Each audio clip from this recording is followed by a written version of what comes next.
ये लोग जब मरे थे, जिस अवस्था में थे, आज भी उसी अवस्था में है। कोई हमेशा के लिए घुटनों के बल झुका हुआ है, कोई अपने चेहरे को ढके हुए है, कोई अपने बच्चे को कसकर पकड़े हुए है। ये कोई मूर्तियां नहीं है, ये असली इंसान है जो पत्थर बनी मम्मियों की तरह 1900 सालों से वहीं खड़े इंतजार कर रहे हैं। 79 ईस्वी को वेसुवियस ज्वालामुखी ने अपना कहर बरपा दिया। ज्वालामुखी से निकली तेज रफ्तार राख और गैसों की लहर 100 किलोमीटर प्रति घंटे से भी ज्यादा की गति से शहर की ओर बढ़ी। जो लोग सबसे पास थे उनके सिर तुरंत फट गए, खून पल भर में उबल गया। लेकिन सबसे डरावनी बात ये नहीं थी, सबसे भयानक था उनका हाल जो तुरंत नहीं मरे। उन्होंने गर्म राख को सांस के साथ अंदर लिया। ये राख फेफड़ों के अंदर जाकर नमी से मिलकर सीमेंट जैसी बन गई और धीरे धीरे उनके फेफड़ों को पूरी तरह बंद कर दिया। उनकी सांस वही रुक गई। उनके मरने के बाद उनके शरीर धीरे धीरे सड़ गए, लेकिन उनके चारों तरफ जमी राख ने उनके शरीर का पूरा आकार एक होल की तरह सुरक्षित कर लिया। 1748 में जब पुरातत्वविदों ने इन खाली जगहों में प्लास्टर भरा तो उनकी मौत के आखिरी पल फिर से सामने आ गए। कोई मरते वक्त जमीन खोद रहा था, शायद बाहर निकलने की कोशिश कर रहा था। कोई अपना मुंह खोलकर आखिरी सांस के साथ चिल्ला रहा था। सबसे चौंकाने वाली खोज शहर के बीचों बीच एक कमरे में हुई, जहां दर्जनों लोग एक साथ मिले। सब एक जगह इकट्ठा थे, जैसे किसी चीज का इंतजार कर रहे हो। इस रहस्य को समझने के लिए हमें उस दिन की सुबह में वापस जाना होगा।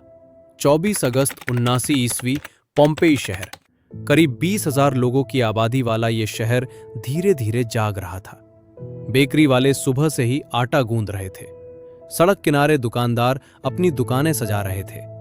अमीर और गरीब लोग एक साथ गर्म पानी में बैठकर पिछली रात के ग्लैडिएटर मुकाबलों की चर्चा कर रहे थे। ये शहर रोम से सिर्फ 240 किलोमीटर दूर था और पूरे साम्राज्य का सबसे पसंदीदा छुट्टियों का स्थान माना जाता था। किसी को कोई डर नहीं था, लेकिन शहर के पीछे खड़ा वो शांत पहाड़ करीब 800 सालों से अपनी ताकत को दबाए बैठा था। पोम्पेई के लोग ज्वालामुखी के बारे में कुछ नहीं जानते थे। उनके लिए वेसुवियस एक उदार पहाड़ था, जिसकी ढलानों पर अंगूर की बेलें लहलहाती थीं। जमीन उपजाऊ थी और उसने कभी उन्हें निराश नहीं किया था। हालांकि पिछले कुछ महीनों में धरती कई बार चेतावनी दे चुकी थी। छोटे छोटे भूकंप, कुएं का पानी गंदा होना, जानवरों का बेचैन हो जाना। लेकिन पोम्पेई के लोगों ने इसे सामान्य समझकर नजरअंदाज कर दिया। उन्हें लगा ये 62 ईस्वी वाले भूकंप जैसा ही है, जो कुछ समय बाद खत्म हो जाएगा। यही लापरवाही उनकी सबसे बड़ी गलती बन गई। सुबह 10 बजे के बाद अचानक एक जोरदार धमाका हुआ, जिसने पूरे इलाके को हिला दिया। वेसुवियस का शीर्ष फट गया।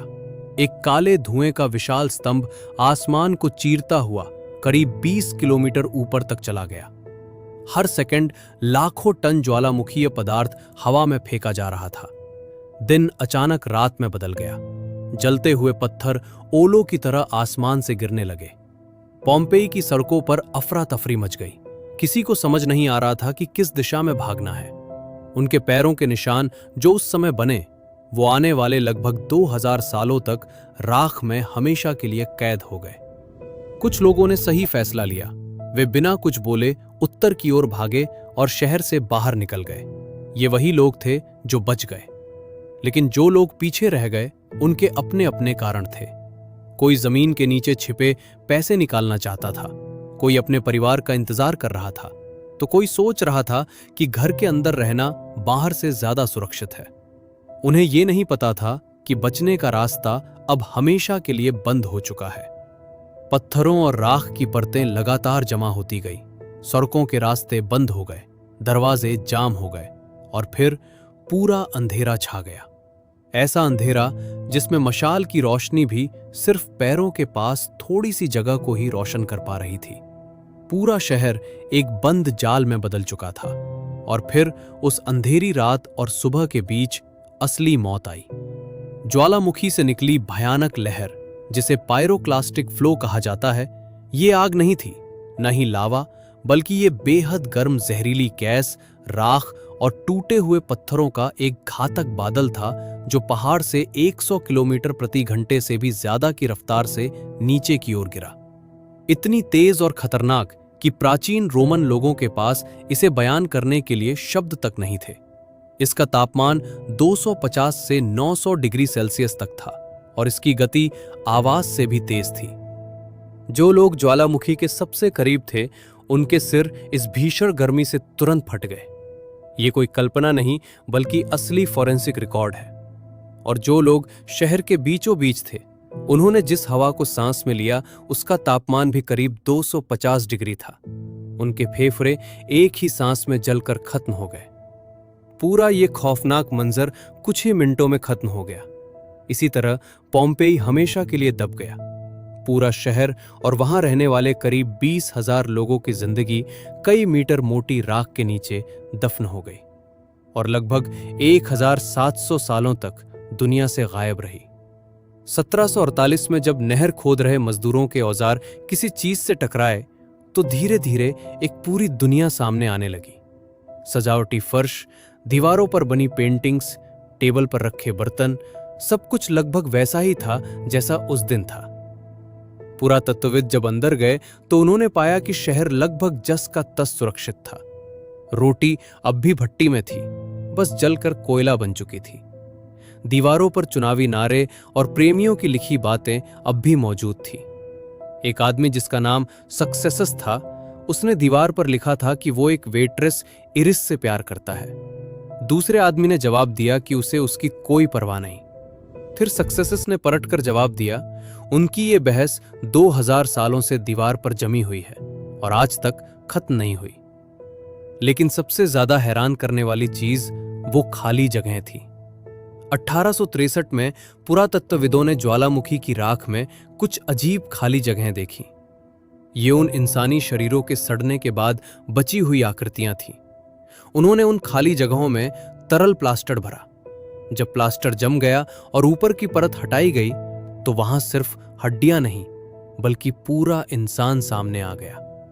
एक मां अपने पूरे शरीर से अपने बच्चे को ढककर झुकी हुई थी, अपनी पीठ मोड़कर उसे बचाने की कोशिश में। एक आदमी अपने दोनों हाथों से अपना चेहरा कसकर पकड़े हुए था। एक युवा बगल में लेटा हुआ था। उसकी मुद्रा इतनी शांत थी जैसे वो सो रहा हो, लेकिन उसकी उंगलियां कसी हुई थी जो उसके डर को दिखाती थी। कोई अपना मुंह खोलकर जैसे आखिरी बार कुछ कहने की कोशिश कर रहा था। कोई अपने नाखूनों से जमीन को खुरच रहा था, मानो खुद को राख से बाहर निकालना चाहता हो। इनमें से हर एक आकृति किसी इंसान के आखिरी पल, उसका आखिरी फैसला और उसकी आखिरी सांस को दिखाती है। और यही हमें वापस उसी सवाल पर ले आता है कि जो लोग एक साथ इकट्ठा मिले थे वो भागे क्यों नहीं। असल में राख और अंधेरे ने उन्हें पूरी तरह घेर लिया था। सड़कों के रास्ते बंद हो चुके थे, दरवाजे जाम हो गए थे। वे उस कमरे में फंस चुके थे जहां से निकलने का कोई रास्ता नहीं था। वे एक साथ बैठे थे, शायद एक दूसरे को गर्म रखने के लिए, शायद किसी ऐसी मदद का इंतजार कर रहे थे जो कभी नहीं आने वाली थी, या शायद उन्होंने कुछ सोचना ही बंद कर दिया था और बस एक दूसरे के करीब आ गए थे। वे मरते वक्त भी अकेले नहीं थे। आज भी वेसुवियस ज्वालामुखी जिंदा है। भूवैज्ञानिक साफ कहते हैं कि वो फिर से फटेगा। ये सिर्फ समय की बात है। और आज करीब 30 लाख लोग उसके खतरनाक इलाके में रहते हैं। वे वहीं अंगूर उगाते हैं, अपने बच्चों को स्कूल भेजते हैं और उस उपजाऊ जमीन का फायदा उठाते हैं। उनकी सोच भी 2000 साल पहले के पोम्पेई के लोगों जैसी ही है। खतरा असली है, लेकिन शायद हमारे जीवन में नहीं होगा। आज पोम्पेई हर साल लाखों पर्यटकों को अपनी ओर खींचता है। तुम उन प्राचीन पत्थर की सड़कों पर चल सकते हो जहां 2000 साल पहले गाड़ियों के पहियों के निशान आज भी मौजूद हैं। तुम रास्तों पर बने पुराने मोज़ेक देख सकते हो जो लोगों को कुत्तों से सावधान रहने की चेतावनी देते थे। तुम उन दरवाजों के सामने खड़े हो सकते हो जिनका अब कोई मालिक नहीं है। और फिर तुम उन प्लास्टर की आकृतियों के सामने खड़े होते हो जहां एक मां अपने बच्चे को बचाने के लिए झुकी हुई है। और तब एक बात समझ आती है कि वो और तुम अलग नहीं हो। वो भी एक सुबह ऐसे ही जागा था। उसे लगा था कि आज भी एक सामान्य दिन होगा। और शायद यही इस कहानी का सबसे डरावना सच है कि खतरा हमेशा अचानक आता है, बिना किसी चेतावनी के। और जब तक हमें उसका एहसास होता है तब तक बहुत देर हो चुकी होती है। आज हम सुरक्षित महसूस करते हैं कल क्या होगा कोई नहीं जानता। इसलिए हर दिन को ऐसे जियो जैसे वो खास है, क्योंकि किसी के लिए एक सामान्य दिन ही उसकी आखिरी कहानी बन गया।